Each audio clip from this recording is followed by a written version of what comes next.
여러분을 초대합니다. 불치병에 시달리거나 죽을 병이 들었거나 실패와 절망으로 고통당하는 이들을 수원빛으로 교회로 초청합니다. 말씀과 기도로 싸워서 반드시 이길 수 있습니다. 수원빛으로 교회.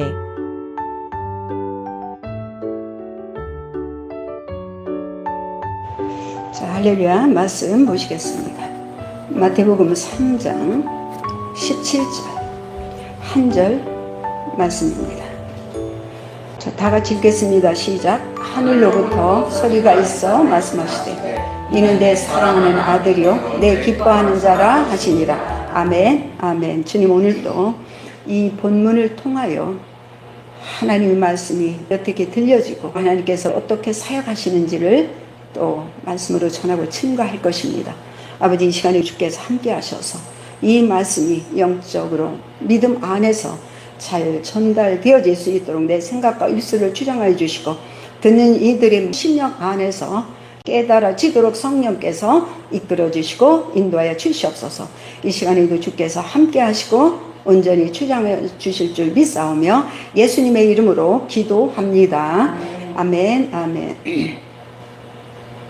오늘 설교 제목은 하나님의 음성입니다. 그러니까 하나님의 말소리, 즉 말씀이라는 얘기예요. 음성이 있다는 것은 말하는 당사자가 있다는 걸 의미합니다. 목소리만 존재하는 건 없습니다. 이 세상에서 목소리만 돌아다니는 경우가 없습니다. 목소리가 있을 적엔 반드시 그 목소리의 주인이 있는 것입니다. 하나님은 만물보다 크신 분이고 만물도 사람도 그분 안에서 창조가 되었습니다. 그렇기 때문에 하나님 안에서 사는 사람은 그분과 마주보고 객관적인 위치에서 볼 수가 없어서 그분의 존재를 말씀으로 드러내십니다. 하나님은 만물보다 크신 분이고 만물도 사람도 그분 안에서 창조되어서 살게 되었습니다. 본문은 하나님이 하나님의 사역, 즉 하늘나라의 사역을 시작하면서 하나님께서 예수께 음성으로 말씀하시면서 인준하시는 내용을 기록한 구절입니다. 이 말씀과 동시에 예수님은 아버지 공적 사역을 시작하셨습니다. 주님의 제자들도 성령께서 복음 사역을 시작하시면서 함께 시작합니다. 다시 말하면 주님의 제자들도 성령이 임하시고 그분이 사역을 시작하면서 복음 사역을 시작한 것을 사도행전을 통해서 볼 수 있습니다. 예수님은 지금도 복음을 맡은 사역자들이 누구에게 사역을 인준받고 시작하는지를 모범으로 보여주시는 이 문장들이고 복음서 전체에서 보여주고 계십니다. 주님은 신학자들에게 사역의 자격을 인준받고 시작하지 않았습니다. 주님은 세상에서 발급하는 자격증을 가지고 시작하지 않았습니다. 게다가 하나님이 특별 계시를 받았다고 주장하면서 사람들에게 선동도 하지 않았습니다. 주님은 혼자 일방적으로 하나님께서 공적 사역을 맡겨놓으라고 주장하면서 하늘나라 복음 사역을 시작한 게 아닙니다. 본문 구절은 하나님께서 내 사랑하는 아들이고 내 기뻐하는 자라는 음성으로 예수님의 복음 사역을 하나님의 음성으로 듣게 하시고 담대히 증언하도록 하셨습니다. 요단강에서 요한에게 세례를 받고 물에서 올라오실 때 하늘로부터 친히 음성으로 하나님의 아들로서 사역을 맡기셨음을 말씀하신 내용이 오늘 본문 구절입니다. 하나님의 아들이라도 하나님께서 사역을 공적으로 인준하기 전까지는 목수로서 세상 일에만 온전히 전념하셨습니다. 어디에서 신학을 공부하면서 공적 사역에 도움이 될 만한 수많은 자격증이나 수많은 사역의 준비를 하셨다는 내용이 없습니다. 다만 하나님이 말씀하실 때까지 묵묵히 세상 일을 하시면서 물질로 생계를 책임을 지시면서 기다렸다는 것을 볼 수가 있습니다. 지금도요, 복음 안에서 믿는 자들은요, 성령을 받기 전에 목수로서 30년 동안 어떻게 살았는지 그게 더 궁금해. 근데 그거는 궁금할 필요가 없어요. 우리하고 똑같이 살았어요. 그죠? 그렇기 때문에 성령을 받고 공적 사역을 시작한 그것은 궁금하고 또 궁금해요? 안 궁금해요? 그분이 어떻게 살았는가는 관심 바뀝니다. 근데 세상에는 그것이 굉장히 궁금해요. 근데 우리는 궁금하지 않아요? 그분이 공적 사역을 시작한 이후부터 그분이 어떻게 행하셨는지에 대해서 너무너무 관심이 많습니다. 이렇게 아버지가 당신 안에서 사역을 시작할 때까지 조용히 묵묵히 세상 일에 전념을 한 이유는 누가 그 일을 하실 것이기 때문에 아버지가 그 일을 하실 것이기 때문에 자기가 준비하는 것이 중요한 것이 아니에요. 오히려 준비하기 때문에 막혀. 오히려 세상에서 사역을 위해서 뭔가 준비하기 때문에 하나님이 지대로 일을 못하죠. 자기가 지혜와 지식이 많으면 주님의 사역을 할 수 있어 없어요? 못합니다. 자기는 없어야 돼요. 할렐루야. 하늘에서 들려오는 소리를 들었다는 건 마음으로 들은 내적 음성이 아니고 사람들과 대화할 때 귀로 들리는 말처럼 예수께서 직접 귀로 들었다는 것을 의미합니다. 구약에서 약속하신 메시아로서 당사자인 예수도 하나님께 직접 말씀하시는 음성으로 인준을 받아서 비로소 사역을 시작하십니다. 복음을 전파하다가 당신이 누구냐고 사람들과 마찰이 벌어지니까 메시아라고 주장하면서 시작하지 않았습니다. 사람들이 따르면서 메시아 같다라고 인정을 하기 때문에 시작한 것도 아닙니다. 내게는 요한의 증거보다 더 큰 증거가 있으니 아버지께서 내게 주사 이루게 하시는 역사 곧 내가 하는 그 역사가 아버지께서 나를 보내신 것을 나를 위하여 증언하는 것이요 또한 나를 보내신 아버지께서 친히 나를 위해서 증언하셨느니라. 너희는 아무 때에도 그의 음성을 듣지 못하였고 그 형상을 보지 못하였으나 라고 말씀하십니다. 예수께서 나는 사람에게 증언을 취하지 않는다고 한 것도 사람은 하나님의 계시 없이 예수가 하나님의 아들인 걸 알아볼 수가 없기 때문입니다. 예수께서도 아버지의 음성을 듣고 메시아로서 사역을 시작하신 것처럼 사람은 스스로 하늘나라의 사역에 대해서 아무것도 알 수가 없습니다. 지금도 예수가 하나님의 아들이라고 믿어지는 건 하나님의 영의 눈을 열어서 아들이라는 걸 알아보도록 역사하셨기 때문입니다. 사람은 영의 나라에 대해서 아무것도 알아볼 수가 없습니다. 마귀나 귀신에 대해서도 알아볼 수가 없습니다. 하나님께 인준을 받은 예수께서 복음이 전파하기 시작하자 곳곳에서 수많은 이적과 표적이 나타나며 말씀이 진실하다는 걸 친히 보증해 주셨습니다. 위 구절에서도 아버지께서 이루게 하시는 역사 곧 수많은 이적과 표적이 아버지께서 당신을 세상에 보내셨다는 걸 아들인 예수 자신을 위해서 증언하시는 증언이라고 말씀하셨습니다. 예수께서도 이적과 표적이 말씀을 선포할 때 나타나지 않으면 그 일을 진행할 수 없다라고 얘기하는 것이요. 성경 말씀을 연구해가지고 하늘나라 복음을 전파할 수가 없다는 얘기고 또한 영의 나라는 과학적으로 학문적으로 증명이 안 된다는 얘기이기 때문에 하늘나라 복음은 사람의 증언할 수가 없는 것을 의미하고 있습니다. 예수께서도 당신을 통하여 나타나는 이적과 표적을 보면서 아버지가 말씀을 보증하셨다라고 하셨습니다. 사람이 메시아로 추대했기 때문에 그리고 사람들이 엄청나게 많이 따르기 때문에 메시아로 인정받게 된 게 아니라는 말씀입니다. 신학적인 수많은 자격증 때문에 메시아로 인정받았다는 말씀이 아닙니다. 예수가 메시아라는 걸 믿어야 할 사람도 얼굴 생김이 똑똑하게 생긴 걸 보니까 말하는 소리를 가만히 들어보니까 메시아 같이 생겼다는 판단에 따라 메시아로 인정받는 게 아니라는 말씀입니다. 이렇게 많은 표적을 그들 앞에서 행하였으나 그를 믿지 아니하니라고 요한복음 12장에도 말씀하십니다. 이적과 표적은 예수님의 사역이 하나님께서 친히 인정하시는 사역임을 전파자 예수 자신을 위해서 증언해 주신 표적이고 그가 전파하는 말씀을 듣고 따르는 사람들에게도 하나님이 보낸 자라는 걸 증언하시는 하나님이 수단이었습니다. 처음부터 끝까지 예수께서 행하시는 사역은 하나님의 사역이라는 걸 나타내는 증거가 말씀을 전하는 곳곳에서 나타나는 이적과 표적이었습니다. 내가 너에게 이르는 말은 스스로 하는 것이 아니라 아버지께서 내 안에 계셔서 그의 다시 말하면 당신의 일을 당신의 일은 인류를 구원하시려는 당신의 일을 하시는 것이라. 내가 아버지 안에 살고 아버지께서 내 안에서 사신다는 것을 믿으라. 그렇지 못하겠거든 그 행하는 이적과 표적으로 말미암아 아버지께서 나를 보내셨다는 것을 믿으라. 라고 요한복음 14장에 말씀하십니다. 하나님께서 당신이 보낸 사역자라는 것을 증언하는 방식은 이적과 표적이었습니다. 기도 응답받는 것도 이적과 표적입니다. 믿음으로 나타난 모든 열매들도 이적과 표적입니다. 왜냐하면 세상 방식과 수단으로 되어진 것이 아니고 그야말로 믿음으로 되어졌기 때문이에요. 그건 오직 그 믿음으로 보시고 행하신 건 하나님밖에 없어요. 내가 대상포진에 걸린 것을 믿음으로 고쳤다고 하니까, 믿음으로 대상포진이 그 통증 일주일만 꺾어버렸다고 하니까 대상포진이 통증을 주장하려고 하는 것이 아니라 믿음으로 그 통증을 꺾었다는 걸 증명하고 있는 거예요. 그죠? 내 믿음을 인정하셨다는 표적입니다. 믿음으로 치료가 되고 회복이 됐다는 것은 하나님께서 내 믿음을 인정했다는 것을 의미합니다. 메시아 인준도 하늘에서 음성을 주셨고, 복음을 전파할 때 수많은 이적과 표적도 하나님께서 아버지의 사역이라는 걸 증언하는 방식이었습니다. 믿는 자 누구라도 주님의 공적 사역을 시작할 때처럼 하나님의 부르심이 없이는 불가능하다는 걸 알 수가 있습니다.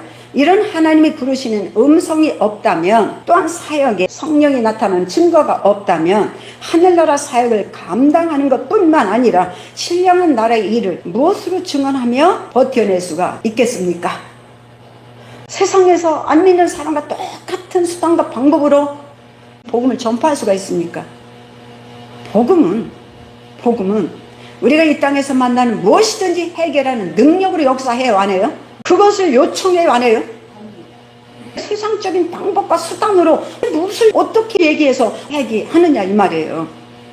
세상의 지식으로, 스펙으로는 지속할 수 없는 게 복음 사역입니다. 육신으로 어떻게 영적 사역을 감당할 수 있을까요? 그것보다 더 지치고 힘겨우는 일은 없을 것입니다.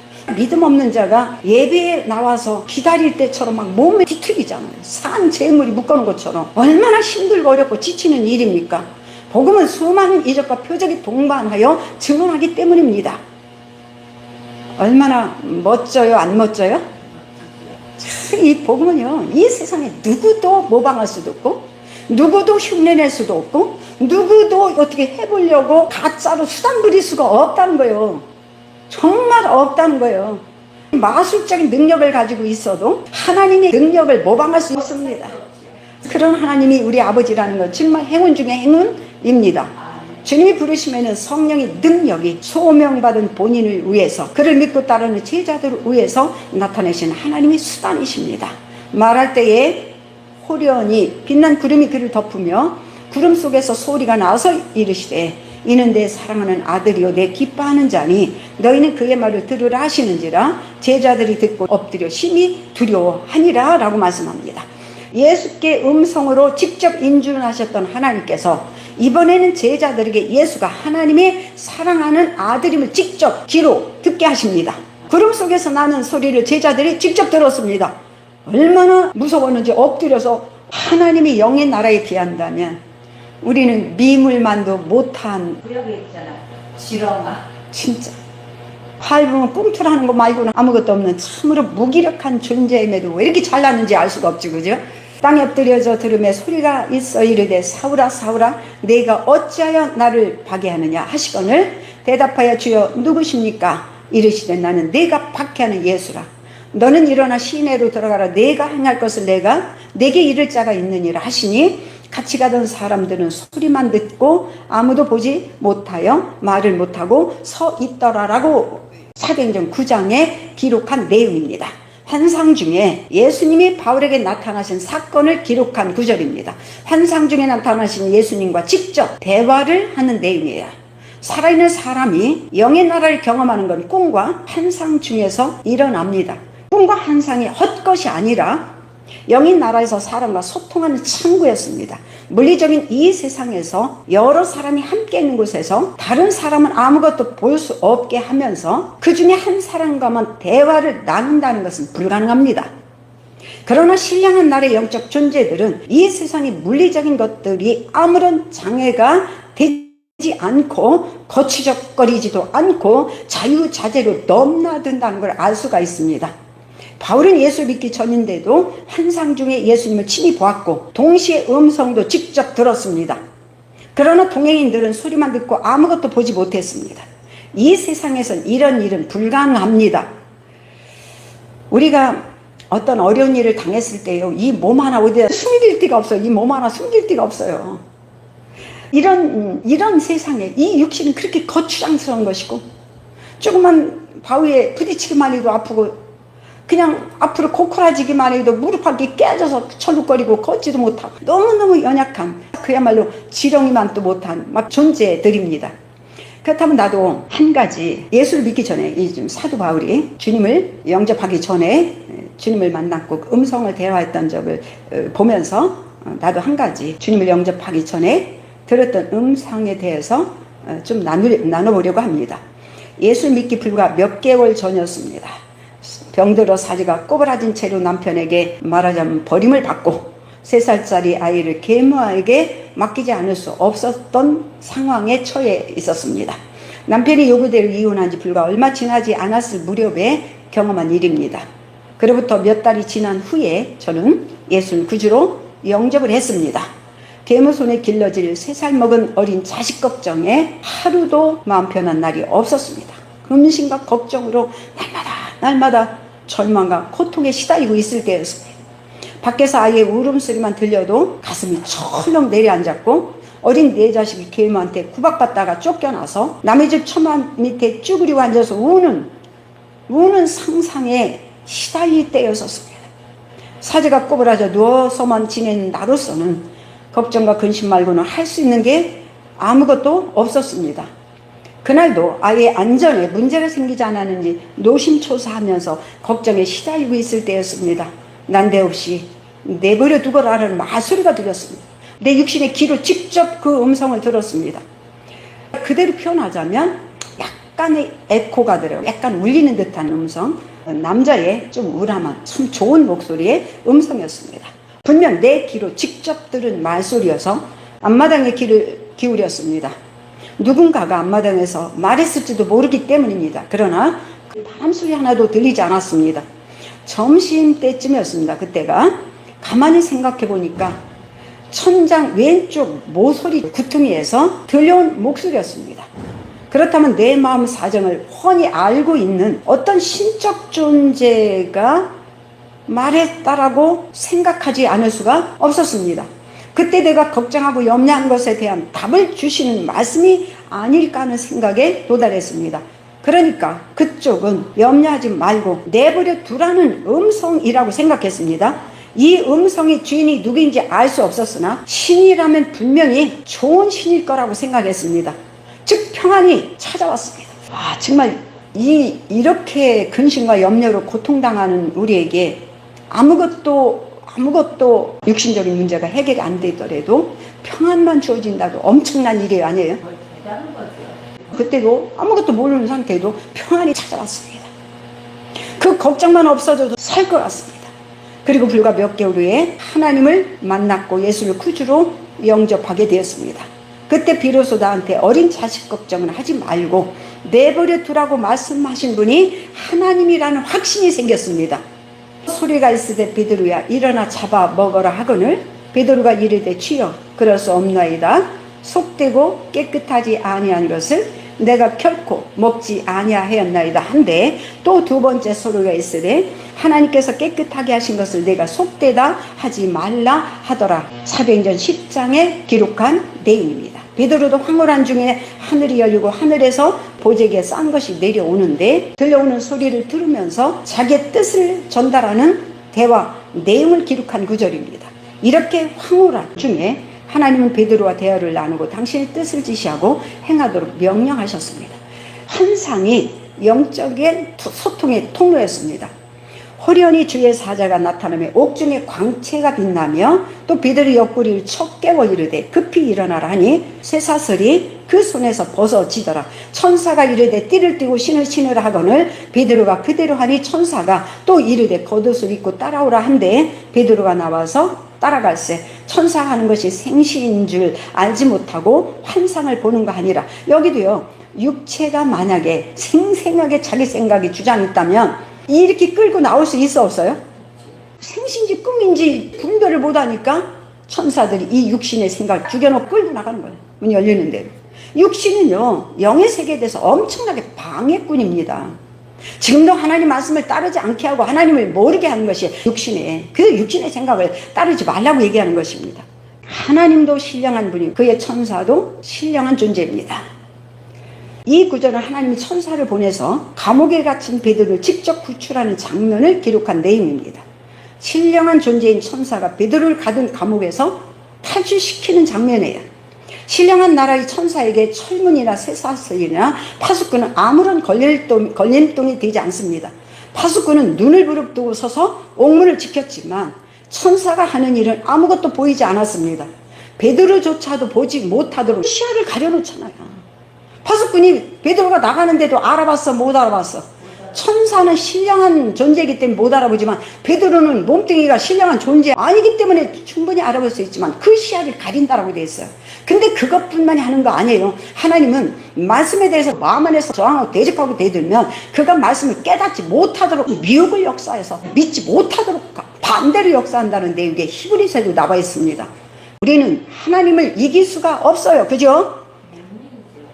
베드로조차도 보지 못하도록 시야를 가렸을 것입니다. 천사를 보고 따라가는 건 꿈인지 생신인지 구별할 수 없는 것도 베드로도 그것도 구별 못해요. 그죠? 아마 육신이 맨정신으로 갔다면 아이고 못 가요, 여기 묶였어요, 아이고 파수꾼 때문에 어떡해요, 막 맨날 이러다가 천사가 제대로 할 일을 못하지. 정말 하늘나라는 하나님은 살아계시고 영의 나라는 있습니다. 이 세상에서 육신이 죽어버리면 영혼이 영의 나라에서 살아야 되는 존재입니다. 그런데 놀라운 건 탈출한 당사자 베드로도 꿈인지 생신인지 구별할 수 없도록 가릴 수 있다는 것입니다. 하나님의 천사는 이 세상의 물리적인 것들에 아무런 제재를 받지 않고 자유자재로 돌아다니지만 물리적인 공간의 제약을 받는 육신이 있는 베드로를 위하여 쇠사슬이 저절로 벗어지고 옥문이 저절로 열리고 파수꾼의 눈을 가려준 것이에요. 할렐루야. 천사 때문에 그런 게 아니라 베드로 때문에 그렇게 한 것입니다. 이걸 누가 믿겠습니까? 우리는 믿습니다. 성경을 믿으라고 기록하는 것입니다. 이것은요, 어떻게 누가 과학적으로 증명해주고 학문적으로 설명해서 되는 일이 아니에요? 아니죠. 예, 이건 아니죠. 이거는 이 말씀을 따라 믿음으로 경험되어지는 것입니다. 그렇기 때문에 아무리 지식적이고 학문적으로 엄청난 스펙을 가지고 있을지라도 그 자체가 영의 나라를 경험할 수 있는 조건이 되지 못합니다. 물리적인 세계처럼 신령한 나라도 존재하며 이 세상과 신령한 나라가 어떤 차이를 보이는지 확연하게 구별할 수 있도록 기록한 이 구절입니다. 신령한 나라의 천사에게 옥문은 무용지물이었습니다. 천사는 옥문이 닫혔거나 열렸거나 아무런 장애가 되지 않지만 옥문을 열어야 했던 건 베드로 때문입니다. 영의 나라에 비하여 이 세상은 열등하기가 비교조차 할 만한 거리가 안 돼요. 목 뻣뻣이 세울 거 없어요. 이 세상 학문은 하나님이 말씀 한마디에 사람이 창조되고 말씀 한마디에 병이 떠나가고 말씀 한마디에 귀신이 떠나가는 게 비하면 아무리 논리적인 과학과 문학과 지식과 학문과 철학도 말씀 한마디에도 못합니다. 나사로야 일어나 무덤에서 나와라, 이 한마디만도 못한 것이 이 세상에 넘쳐나는 지식과 학문들입니다. 사람이 아무리 큰소리치고 떵떵거려도 신령한 나라와 신령한 존재들에겐 코웃음밖에 나오지 않을 것입니다. 영물인 귀신에게도 우리 존재가 얼마나 열등하고 무기력한지 코웃음치는 일이 비일비재할 것입니다. 사람은 영물과 상대하여 당할 수밖에 없습니다. 보이지 않는 마귀나 귀신을 어떻게 상대할 수 있겠습니까? 육신은 살아있는 우리 영을 당해낼 수 없습니다. 똑같습니다. 내 육신도 내 살아있는 영을 당해낼 수 있어 없어요? 근데 내가 육신을 따르기 때문에 영이 항상 힘이 빠져 그러고 있을 뿐이에요. 그러니 육신의 생각을 따라서 행동한다는 게 얼마나 어리석고 답답한 일인지를 생각하시기 바랍니다. 영의 생각을 따라서 행동하면 육신의 생각이 끌려다니지 않습니다. 우리는 그 나라 의를 먼저 생각할 수밖에 없는 것은 그래서 또한 말씀과 기도를 하지 않을 수 없는 이유예요. 그죠? 이 세상에 어떤 것도 주님의 말씀 한마디만 또 못하다는 사실을 우리는 경험하고 또 경험했습니다. 천사나 마귀나 그렇듯이 거듭 태어난 영도 육신의 생각이 휘둘리지 않고 완전히 자유롭다는 걸 안다면 놀랄 것입니다. 후에 내가 예루살렘으로 돌아와서 성전에서 기도할 때에 황홀한 중에 봄에 주께서 내게 말씀하시되 속히 예루살렘에서 나가라. 그들은 내가 내게 대해서 증언하는 말을 듣지 아니하리라 하시거늘 내가 말하기를 주님 내가 주를 믿는 사람들을 가두고 또 각 해당에서 때리고 또 주의 증인 스데반이 피를 흘릴 때에 내가 곁에 서서 찬성하고 그 죽이는 사람들의 옷을 지킨 줄을 아나이다.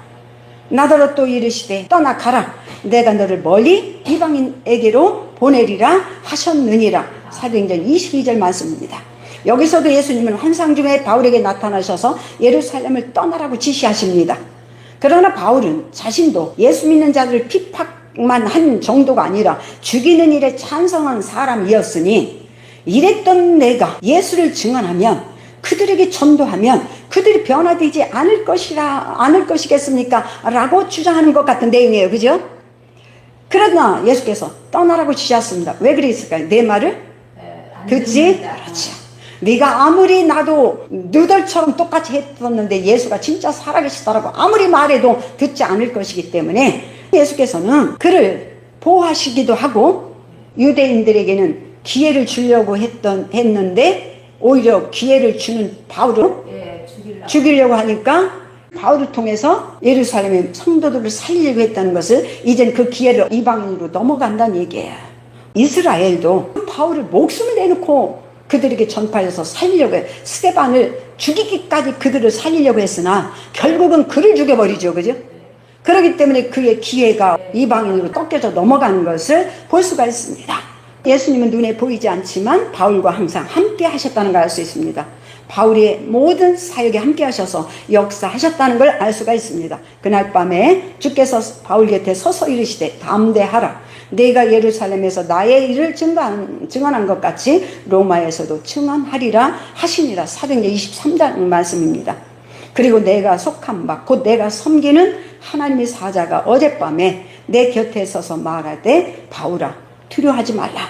또 하나님께서 너와 함께 항해하는 자를 다 내게 주셨다 하셨으니 그러므로 여러분이 안심하라. 나는 내게 말씀하신 그대로 되리라고 하나님을 믿노라. 할렐루야. 이 모든 것은 바울 스스로 한 것이 아니라 어떤 노력에 의해서 인간적으로 노력해서 된 것이 아니고 성령이, 다시 말하면 예수님이 말씀하심으로, 여기서도 보니까요 어젯밤에 내 곁에 서서 말씀하셨다고 얘기합니다. 그 얘기는 내적으로 마음에서 말씀하시는 내용을 들었다는 것이 아니라 직접 그 귀로 들었다는 내용이에요. 그날 밤에 주께서 바울 곁에 서서 담대하라. 네가 예루살렘에서 나의 일을 증언한 것까지 로마에서 증언하리라 하신 것도 바울 곁에 서서라고 말씀하셨어요. 바울을 이끌어가고 인도하셨기 때문에 사도 바울은 사람의 말을 들을 생각이 있었겠어 없었겠어요? 그리고 환경과 여건을 보고서 될라나 안 될라나 이렇게 하면 될라나 따지지 말라고. 그러기 위해서는 하나님과 친밀한 교제가 필요한 거예요. 사도 바울도요 하나님과 그침없는 친밀한 교제가 있었기 때문에 가능한 일이에요. 그리고 믿음 안에서 담력이 있는 것은 하나님과의 친밀한 교제가 없이는 불가능합니다. 성령이 내 믿음을 강하게 세워놓은 것이 아니면 우리는 그 믿음으로 담력 있게 밀지 못해요. 환경의 여건이 내 눈을 흐리게 하고 내 상황을 그냥 불안하게 만들고 그럴 때에 담력 있게 믿음으로 뛸 수 있는 것은 성령이 함께 하기 때문이고 말씀이 나를 지배하고 주장하기 때문인 것입니다. 마음으로 믿고 입으로 주장하고 세웁니다. 그것은 내가 만나는 모든 어려운 환경들을 믿음으로 뚫으라고. 믿음으로 막 뚫으시라고. 믿음으로. 어렵지 않다. 힘들지 않다. 근데 절대로 저절로 안 됩니다. 저절로 안 됩니다. 말씀과 기도밖에 없어요. 말씀을 가까이 한 적이 없고 말씀이 기억나지 않고 환경만 보이고 어떻게 하면 좋아 이것만 보일 때는 그런 일은 불가능합니다. 기도해야만 믿음을 강화되고 믿음이 세워지는 거예요. 그래서 내가 오늘 하나님의 음성이라는 말씀 설교 제목을 통하여 사도 바울도 그랬고 예수님도 그렇고 그분이 우리의 신앙의 모범이고 사역의 모범이에요. 아니에요? 그분을 따라가야 되는 것이란 말. 이분들은 철저하게 성령의 이끌림을 받았고 주님의 음성을 따라서 그분과 친밀한 교제 속에서 그분이 말씀하시는 대로 행동하고 또 행동했고, 어려운 일을 닥칠 때마다도 오히려 그것을 오히려 감사하고 기쁨으로 받으면서 하나님이 다음에 지시를 기다리고 그렇게 행하셨다는 것을, 이게 바로 목회 사역입니다. 할렐루야. 근데 목회 사역만이 아니고 성도들이 믿음 안에서 경험해야 되는 일들이 아니에요? 그런 일들입니다. 목회자만 성령의 음성을 따라야 되는 것이 아니고 믿음 안에서 성도들도 성령의 음성을 따르시기를 예수 이름으로 축원합니다. 여기 설교를 마치겠습니다. 기도하시겠습니다. 오늘도 이 말씀을 통해서 하나님 음성에 대해서 성경 말씀에 드러난 것과 또 제가 경험한 바 그대로 말씀을 가르치고 증거했습니다. 이 말씀이 생명이 되게 하시고 능력이 되게 하시며 믿음이 되게 하시고 신앙생활과 목회 사역의 모든 것에 지식이 되게 하시고 재산이 되게 하시고, 그리고 여기를 떠나서 아무것도 할 수 없다라는 강한 믿음이 더욱 세워지도록 축복하여 주시옵소서. 예수님의 이름으로 기도합니다. 아멘.